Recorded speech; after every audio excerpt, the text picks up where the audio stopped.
Je me souviens encore de ce matin-là. Son appel est arrivé comme un cri. Au bout du fil, sa voix était méconnaissable, cassée, tranchante, presque agressive, à force d'avoir trop lutté. Ce n'était plus l'homme que je connaissais. Il essayait de forcer le destin, mais plus on serre le poing pour retenir les réponses, plus elles nous échappent. Son cerveau tournait en boucle, sur une décision qui engageait les 10 prochaines années de sa vie. Plus il cherchait à contrôler l'avenir, plus il s'enfermait dans une impasse. À force de tout décortiquer, il avait fini par couper tout accès à son intuition. Il cherchait une réponse immédiate et pensée, alors que certaines réponses ne peuvent être que vécues. Vous est-il déjà arrivé de guetter un signe avec tellement d'insistance qu'il semble s'évaporer à mesure que vous le cherchez? Avez-vous déjà eu l'impression que l'univers attendait un signal de votre part pour enfin débloquer une situation? Et si, au lieu de chercher la réponse, vous étiez celui ou celle qui initiait enfin le dialogue? Je vais vous montrer exactement comment cet homme a transformé son cri de détresse en un signe limpide, simplement en changeant de posture. Revenons à son histoire. Le nœud du problème avait deux facettes. Il y avait ce qu'il dégageait par ses mots, cette agressivité, mais aussi ce que cela impliquait lorsqu'il me disait « Je ne comprends pas, je n'arrive pas à trouver la solution. J'ai beau tourner ça dans tous les sens dans ma tête, rien ne vient. » Il ne voyait pas qu'il était hypnotisé par son propre problème. Cette tension en lui ne venait pas seulement de la situation, mais de sa résistance. C'est comme s'il essayait de maintenir une porte fermée alors que quelque chose poussait de l'autre côté. Plus il luttait contre la réalité, plus la pression augmentait et plus il ruminait. C'était comme s'il présentait un point serré à l'existence. Calmement, je lui ai suggéré une chose toute simple. Arrête de chercher. Pour recevoir, tu dois accepter de desserrer les doigts. Le vrai basculement a eu lieu quelques jours plus tard. Il s'était simplement assis dans son jardin un matin. Pour une fois, il n'avait rien à analyser, rien à faire.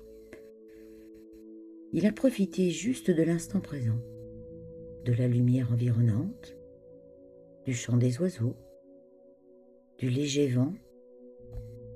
Il était tranquille, apaisé. Dans ce lâcher-prise total, il a fini par émettre une intention claire, demandant un signe qui ferait un sens pour lui, quelque chose en lien avec son enfance. À cet instant précis, il a cessé de lutter. Il n'était plus dans un état de rumination. Le lendemain, en feuilletant un vieux livre, une petite plume de jet d'un bleu électrique est tombée entre ses mains.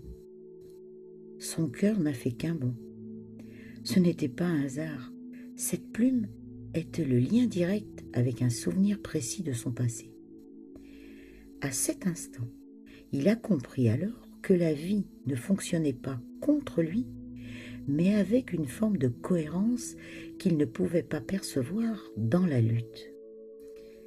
Parce qu'il avait enfin ouvert la main, l'évidence avait pu s'y déposer. Bonjour à vous tous et bienvenue. Je suis Sophie Joseph, hypnothérapeute.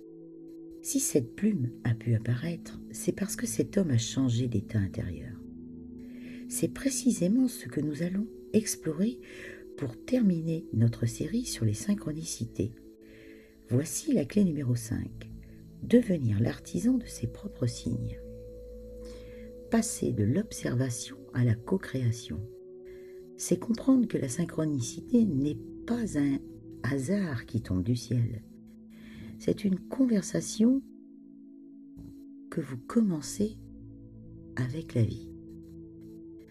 Avez-vous déjà essayé de poser une question avec la certitude de votre cœur, plutôt qu'avec le doute de votre tête? Il existe une illusion tenace qui nous fait croire que penser plus nous optera et nous apportera la paix. Mais souvent, c'est l'inverse. C'est notre intention qui projette la lumière sur le monde. La synchronicité, c'est ce moment où votre état intérieur entre en résonance avec l'extérieur. C'est une logique douce, une direction invisible qui nous guide sans que nous soyons pleinement conscients. C'est ainsi qu'on fait taire le brouhaha de nos pensées, notre conscience analytique, pour enfin entendre la voix de notre intuition ou notre conscience intuitive. Tant que votre esprit reste crispé sur la question, il est trop fermé pour recevoir, il est focalisé sur, et il ne reçoit rien.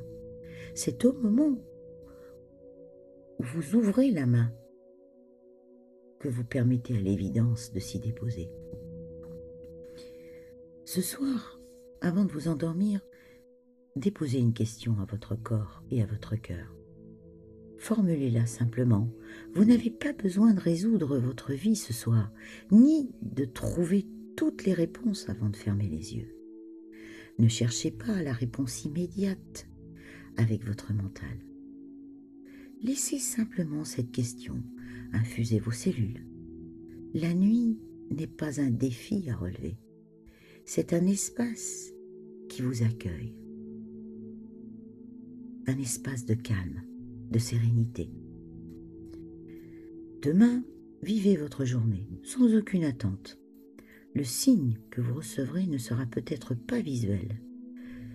Ce sera peut-être une émotion soudaine, une phrase captée au vol, ou une certitude physique que vous ressentirez profondément dans votre corps et dans votre cœur.